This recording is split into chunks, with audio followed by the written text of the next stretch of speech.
Really excited to be here with all of you. I feel like I'm matching the room. So hooray for my intuition. And thank you for everything that has happened before this. I was over here signing the Blue Line petition and tweeting about it. And thank you for all the important work that you're bringing together with this convening. So, right, the ocean, mostly oxygen. Let's breathe. I'm going to take 7 breaths. I invite you to get a little bit more grounded where you are. And if you want, I'm going to mark my inhale and my exhale. You can breathe along with me, or you can breathe at your own pace where you are in the ocean of each other's breathing. Inhaling and exhaling. And inhaling and exhaling. Inhaling and exhaling. Inhaling and exhaling.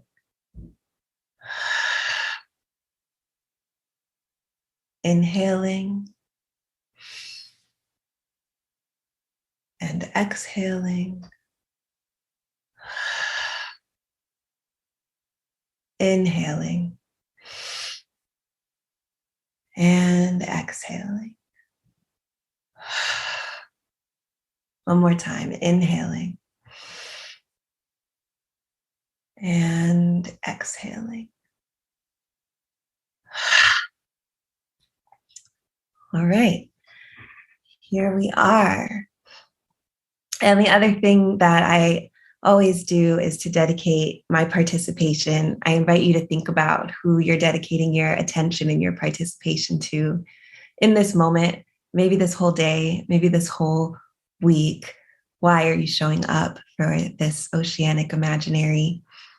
And I'm dedicating to my mother, Pauline Mackenzie, who lives across the ocean from me, closer to you all, and is also in the midst of a transition, like moving from one house to another house, and on a profound part of her journey of grandmotherdom. So I'm thinking about change, and I'm thinking about home, and I'm thinking about grace.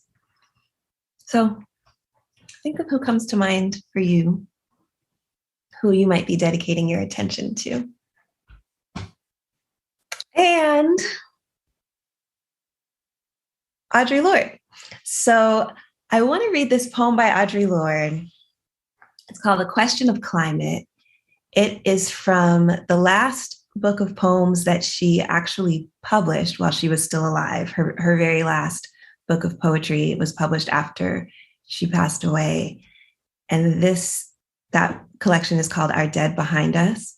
And this poem is A Question of Climate by Audre Lorde. I learned to be honest the way I learned to swim, dropped into the inevitable. My father's thumbs and my hairless armpits about to give way.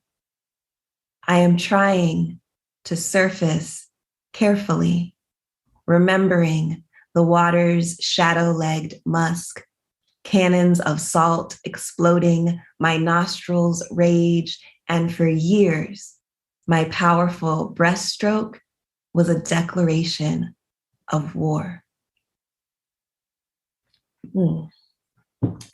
So today I'm going to share from some of my research for a biography called The Eternal Life of Audre Lorde that I am in the process of of revising at this time.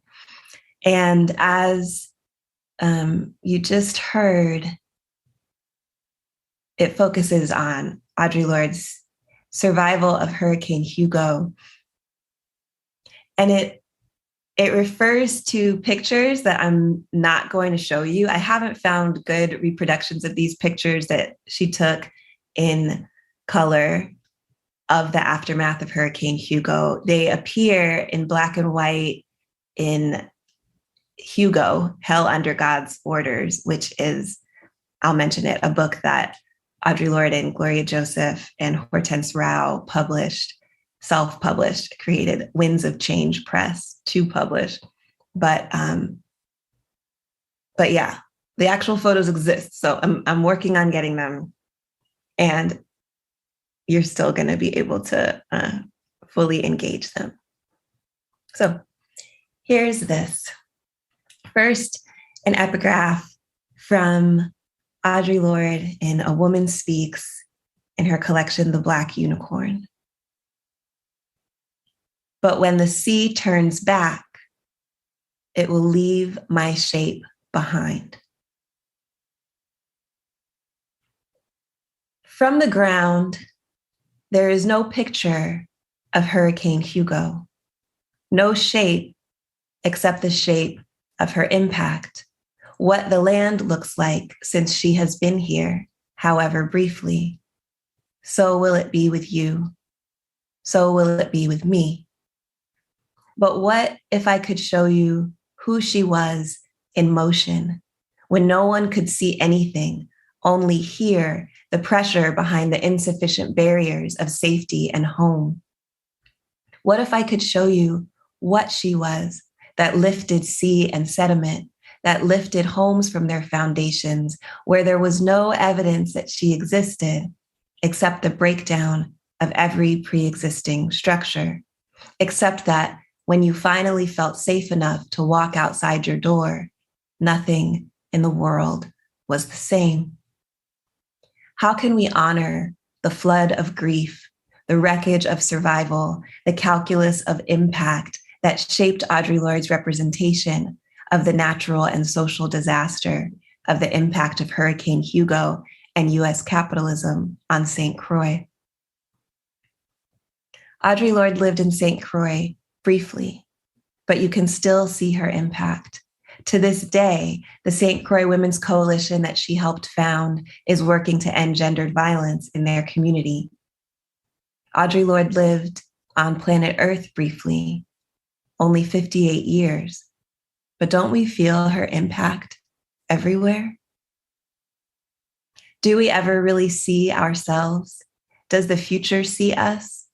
What can we find in the photographs Audre Lorde took of the trees, the buildings, the scars left on St. Croix by the 250-mile-per-hour winds of Hurricane Hugo? I see them as self-portraits by a woman wondering about and shaping her impact. Photo caption. These are the captions as they appear in Hell Under God's Orders, which is the book where I have seen these photographs. 3 months later, galvanized still hangs from a Hugo-damaged tree, but against a cloud with a silver lining. That's the end of the caption. This is my description. All of the electric wires and telephone poles have fallen, and the tree, ragged and bent with her own loss, holds what did not belong to her before. And the sky and clouds could hold more of where this came from, but they don't. The sun, she lights them from behind. Is this a self-portrait? What are you holding that you still need to release? What about the condensation of the clouds? Accumulated tears as yet unshed? How are you, the piece of roofing, mangled and suspended, holding on? How are you letting the sun reach you? How are you also the sun itself, illuminating all of this? In Hell Under God's Orders, Gloria Joseph the primary editor, along with Hortense Rao, include photographs of St. Croix that are consistent with the book's project to show the world the impact of Hurricane Hugo and the local perspective on survival that it birthed. Some of these photographs are attributed to A. Lorde. I call these photographs self-portraits of Audre Lorde because, as Lorde says, observing the damage was like, quote, looking in a mirror with mourning and gratitude, and the refraction of the self-portrait spills onto me, spills onto you, because the artist, the self that the portrait would refer back to, already considers herself intersubjective. In her own words, I am who I am, doing what I came to do, acting on you like a drug or a chisel to remind you of your meanness as I discover you in myself. Next photo caption, the slow process of rewiring the island. The sun, the heat, the hard hats, the crane, white too. Not egret, but cherry picker. Not to take from a tree, but to place on a pole. Wire, electricity, spark, possibility, risk. In the foreground, mowed grass. In the background, the hill turns its back. And you? Are you the risk? The geological betrayal? Are you unfurled, latent, and buried without the spark of life? Are you the sun, the heat, and also the reflection? Are you the industrial version of a bird? Are you the one we elevate to reconnect what got knocked down? Are you the one who stays on the ground and watches us rise? Are you the armored hard hat on our skulls, the softness vulnerable underneath? Are you the landscape shorn, the elevation, the newly planted tree, the slow return, the unimaginable speed from light to light and beyond that to life forever? For years, their government had neglected local infrastructure and diverted funds to corporate access. So they could never have been prepared. And when the storm hit, their country would abandon them, the Black survivors of the hurricane. The so-called leader would be unavailable for comment or accountability. The media would present the people as their own disaster, as criminals, looters, danger. They would send in troops to protect property and repeatedly delay supplies to feed and house families. Developers would hope the mostly Black people who lost their homes would leave forever and never be able to rebuild because that would be better for tourism. These statements, cumulatively or individually, could all be taken as descriptors of the much-studied social disaster of Hurricane Katrina, which hit the Gulf Coast in 2005. But they also describe the social disaster in the aftermath of Hurricane Hugo's impact on St. Croix, which occurred 17 years before Katrina and has been largely forgotten on mainland USA.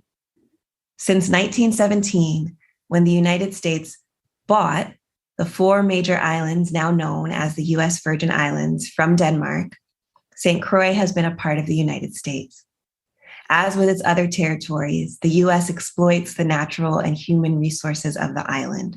St. Croix functions as a tourist destination and as a lucrative site for oil drilling without the political power to stop corporations from endangering their environment and their very lives. Photo caption, US Marshals on patrol, protecting the Americans. The street, the arch, and somewhere not quite visible, the entrance to the building. The unwarranted swagger, white men with guns wearing all Black, wearing hats that hold the heat. Hotheads escalate the situation. White and Black, unarmed white t-shirted men in glare and conversation. Repetition, because a troop is a troop is a troop up and down the street, like the repeated white arches built into the structure.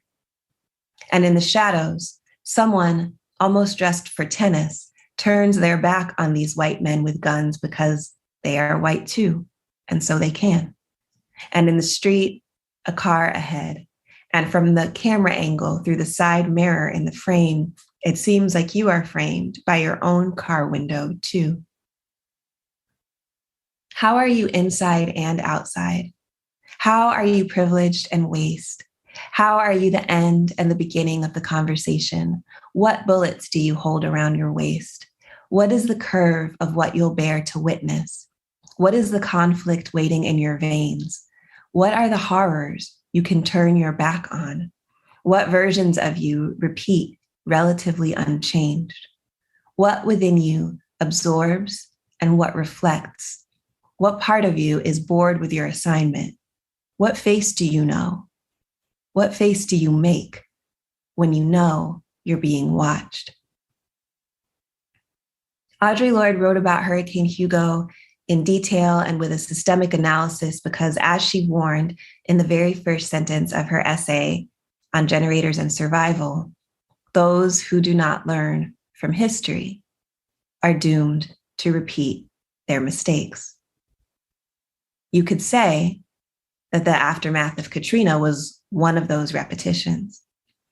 At the end of her life, Audre Lorde spoke constantly about the colonial relationship between St. Croix and the mainland US government. This is a Black Caribbean island which exists in a frankly colonial relationship to the United States, and the issues this raises for us as Blacks and as people of color, anti-racist and anti-imperialists cannot be underestimated, she told Charles Rowell. She was critical of the ways that Black Americans on the mainland did not think about or acknowledge the majority Black population of the US Virgin Islands as part of Black America. She dreamt of solidarity between those Black Americans colonized on the mainland and those colonized offshore. And if the colonial relationship to the US that allowed the US to abandon St. Croix in the face of a major and forecasted natural disaster was similar in form to the lack of accountability that caused residents of the US Gulf Coast, and especially New Orleans, to be called refugees in what they consider to be their own country, then maybe the recurrence is not about wind and destruction or about what the sea brings from the coast of Africa during the late summer and early fall months. Maybe the repetition is more about how systems create incessant disasters in the lives of certain categories of people through a pathologizing narrative that says those people are their own disaster. They are responsible for everything they suffer, even if it is an act of God, even if it comes out of the sea or the sky. You can't help some people, or so the story goes. Photo caption: the roof down at Hendricks Market, Market Square, Christiansted, St. Croix. The very front of the truck butts into the picture. Branches, galvanized, naked trees in the foreground. And indeed, the roof is on the ground, seeming to have smashed the whole building underneath it. Boards and bricks broken, pieces of wood remembering trees themselves remembering when they had leaves, everyone trying to remember being dry before.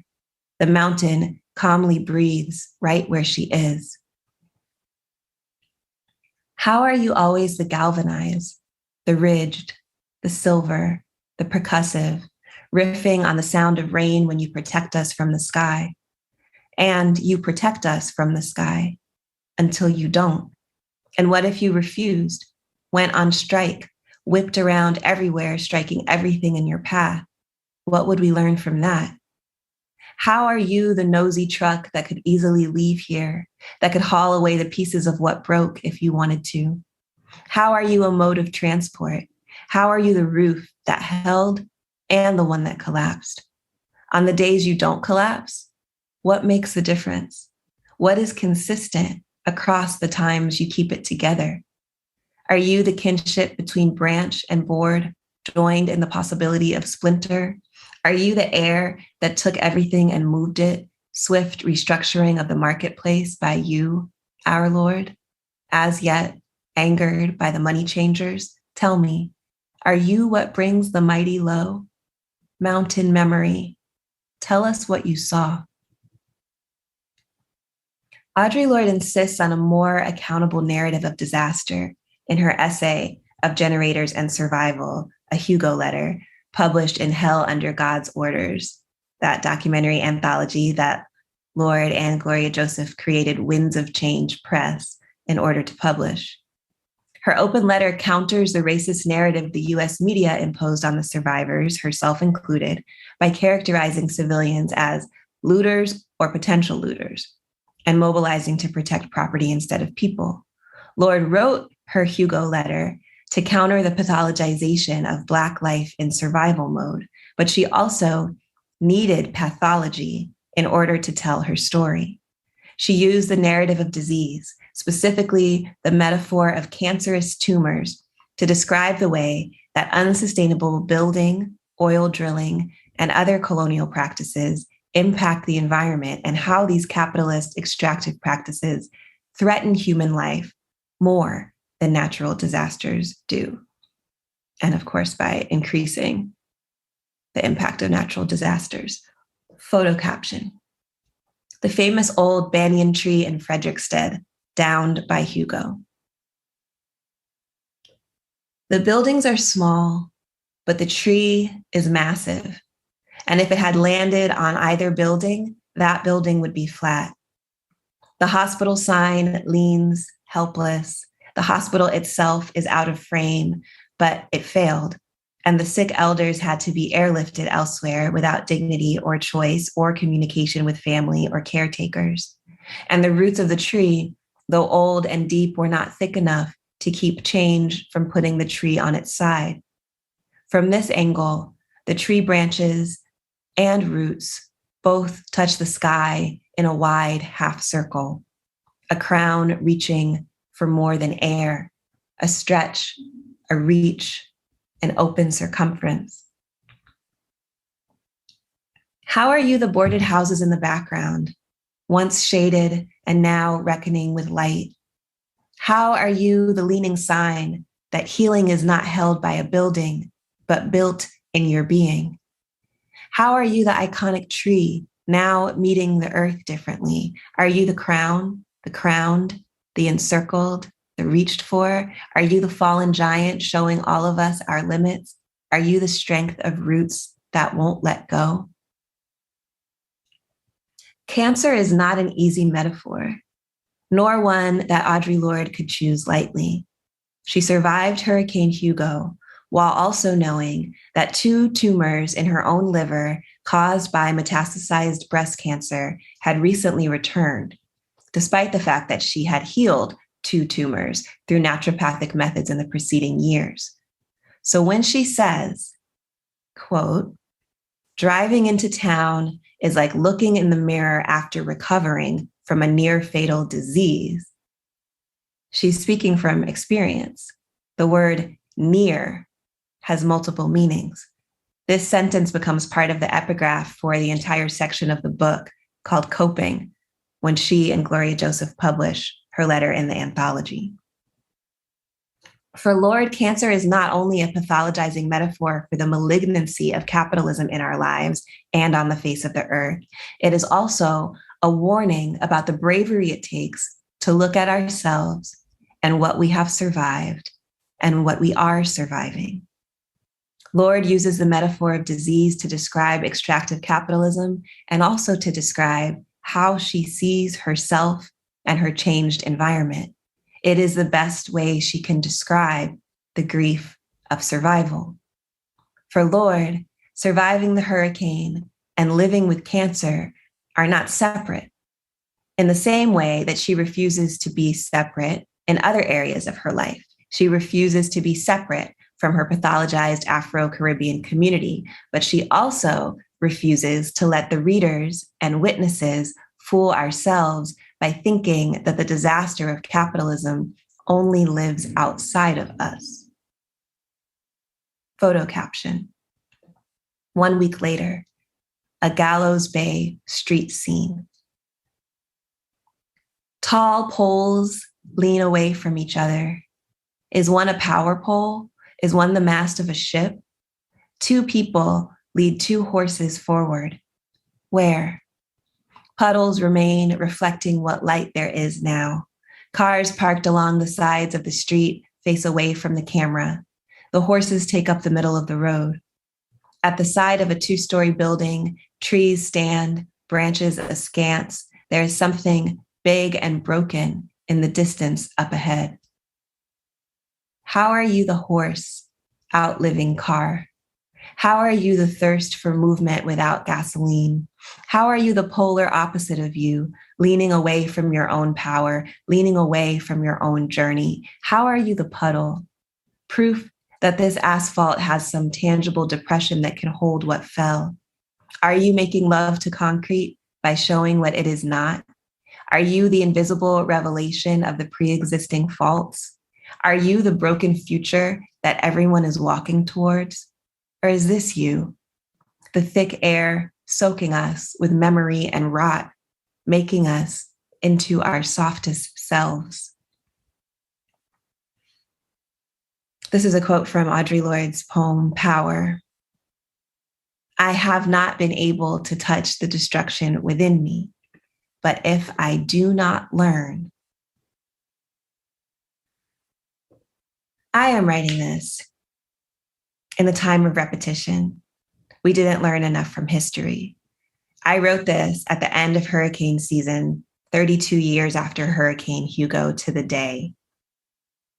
I write this as a hurricane, thanks to what Ruth Wilson Gilmore calls organized abandonment, or my government's refusal to respond to the natural disaster of COVID-19. I may be a deadly force now just by breathing. As a Black queer woman, some would say I was always deadly force. Or in the words of June Jordan, there are many who were already afraid of, quote, this impressive terror I must be.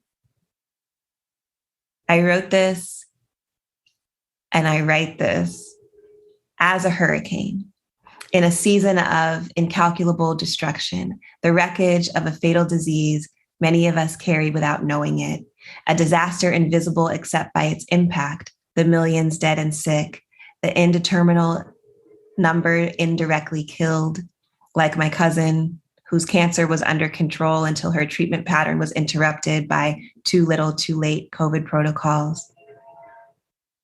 The disaster is invisible, except in its impact. We can see different corners of it from where we are. That's the train. That's where I am.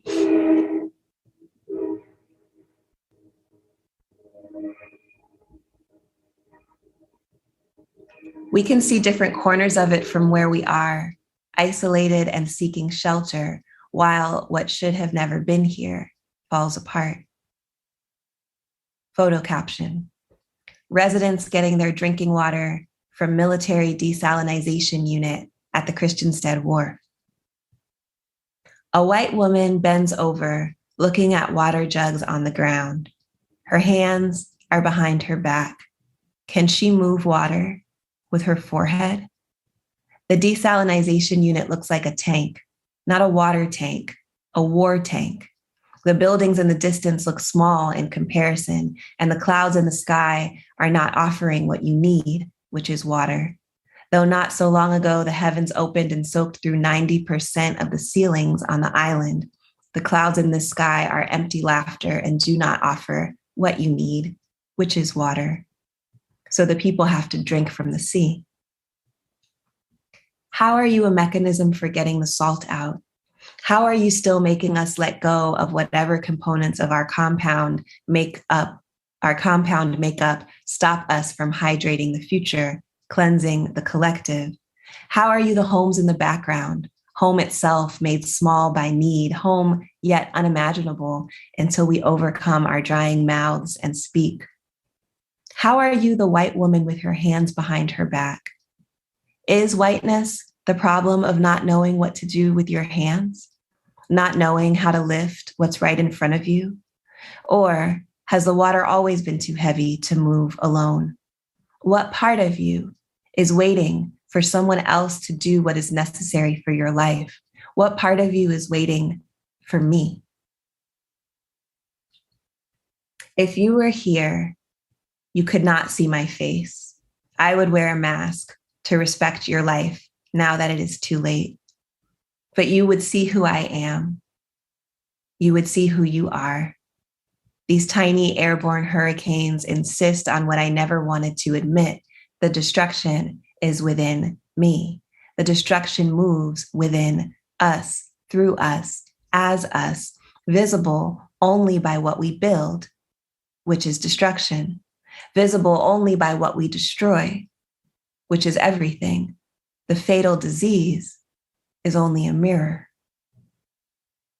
Photo caption. In the midst of great devastation, a stove stands alone. Jean Walcott and her daughter escaped from this wreckage during the calm of the storm.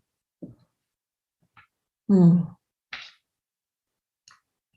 land is dark. The stove is dark. The stove looks like someone picked it up and placed it in the yard and then forgot and walked away to hunger elsewhere. One destroyed house is white, trying to blend in with the sky it has almost become. But maybe that's just because the color picture is black and white in the book. Don't you know something about a house you must escape in order to save your life? You, evidence of how sometimes what held you will kill you if you don't leave it in time. Are you a source of warmth set out of context? Are you a necessary instrument of life disconnected from the usual sources of power? Are you the unroofed houses becoming sky? Are you the pale contrast to other darkness? How are you the strength that moves what you will, where you will, and just as swiftly lets it go? How are you the destroyer of worlds you live in? Are you the wrecked remains left by what happened? How can that be when what happens is us, when what happened was you?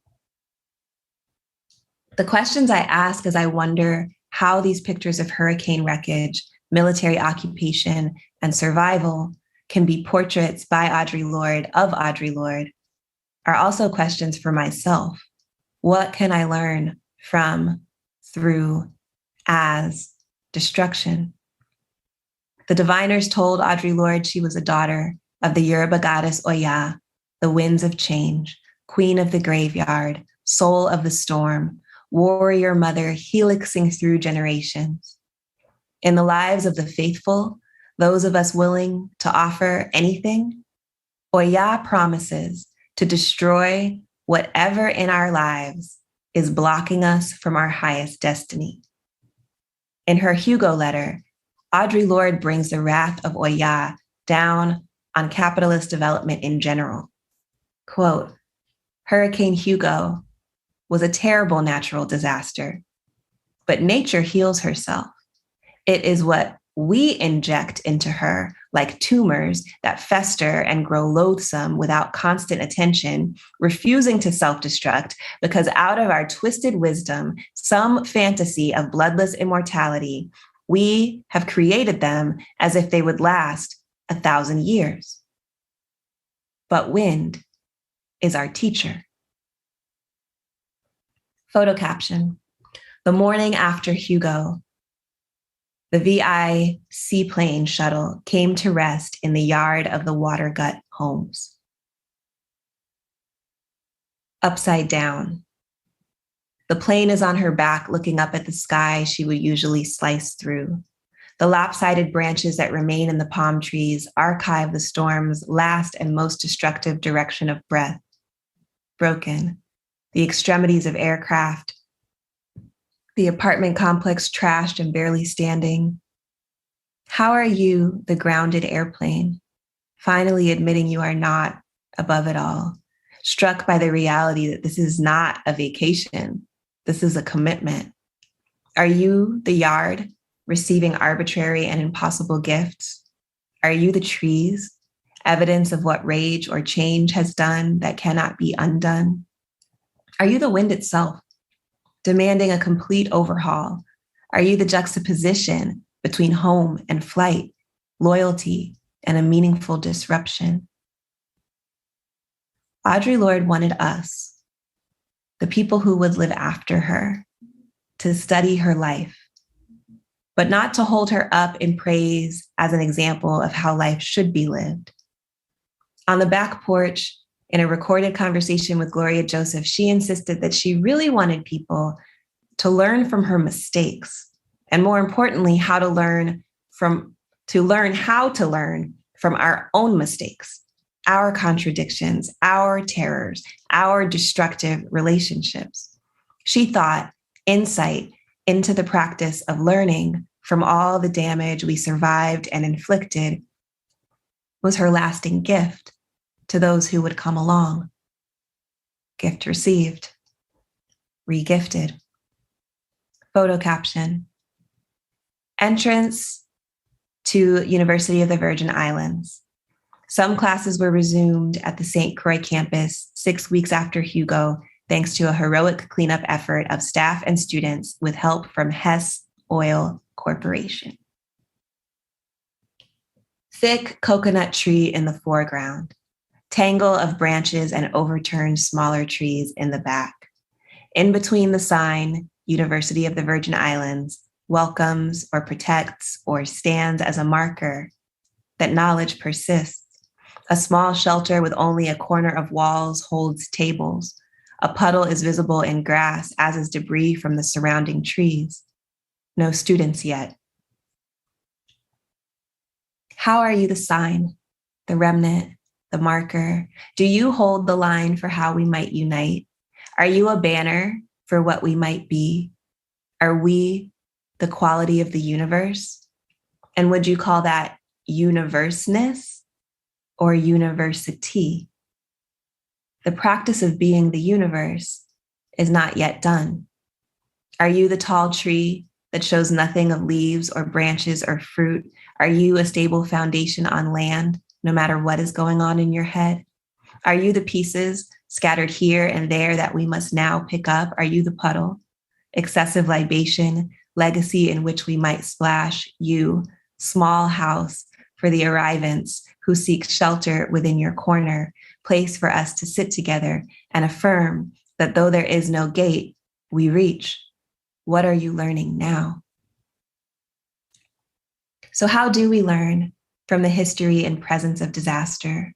What systems can we replace with our living, with our repeated questioning, with our continual care? How can we support each other to touch the destruction within ourselves, face the mirror of what we have done to each other, and be honest about the damage so we can pick up the pieces and live? That's what I want to practice with you. The work of calling a disaster, and also the back to basics work of remembering exactly what we need in order to live, the shapes we need to learn to shift our impact. Photo caption: a once magnificent home reduced to shambles. Fallen like a barrier. Debris piles up so you can barely see the house. Trees fall in, beams fall down. The gate is in the driveway now. The way is not clear. What was tall still reaches, but at previously unknown angles. Some storm shutters are still shut. Some hang on like broken teeth. Are you the once magnificent? How are you the home that serves a different function now? Not safety, but evidence. Not active residence, but insurance claim. Not sanctuary, but the bleak record of what wind teaches. Is your life a story of shambles? Is life itself a story of debris? Is the world as we know it, the very idea of home, a mess? Our future attempts to make home in one body at one time are in shambles too. What's left?